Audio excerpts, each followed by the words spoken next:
Dahan-dahang pumasok si Luna sa mahiwagang kastilyo at agad siyang sinalubong ng mababait na tauhan ng palasyo. Maligayang pagdating, Luna.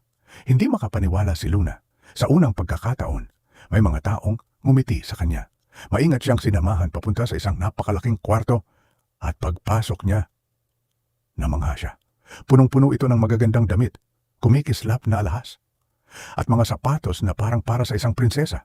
Isinuot nila kay Luna ang pinakamagandang damit sa silid at nang makita niya ang sarili sa salamin, halos hindi niya makilala ang sarili. Pakiramdam niya, isa siyang tunay na prinsesa. Pagkatapos noon, dinala siya sa isang mahabang hapagkainan at unang beses sa buhay niya, nakakain siya ng masasarap na pagkain, mainit na tinapay, matatamis na prutas, at masasarap na pagkain dati niya lang napapanaginipan.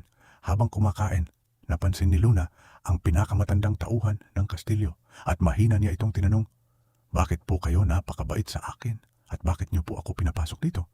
Ngumiti ang matandang tauhan at sumagot, may anak ang hari at reyna ng kastilyong ito. Ngunit matagal na siyang nawawala, kaya inutusan nila kaming maging mabuti, lalo na sa mga batang babae na nangangailangan ng pagmamahal. Biglang natahimik si Luna dahil ngayon lang niya naramdaman kung paano tratuhing mahalaga. Maya-maya, lumapit ang isang tauhan. "Luna, nais ka nang makilala ng hari at reyna." Nanlaki ang kanyang mga mata at bago pa man siya makasagot, napansin niyang unti-unti nang lumulubog ang buwan sa labas ng kastilyo. Naalala niya ang sinabi ng matandang tauhan, kapag lumubog ang buwan, mawawala ang kastilyong ito at mawawala rin ang iyong kapangyarihang lumipad.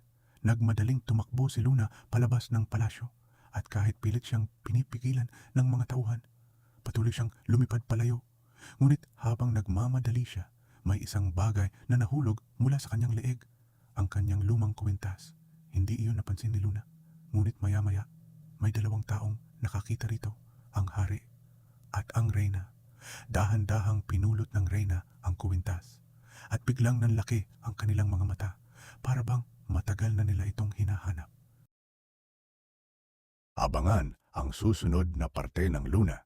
At kung gusto mong malaman ang sikreto ng kwintas, like, follow, at i-share mo ito sa mga kaibigan mo bago tuluyang mawala ang mahiwagang kastilyo.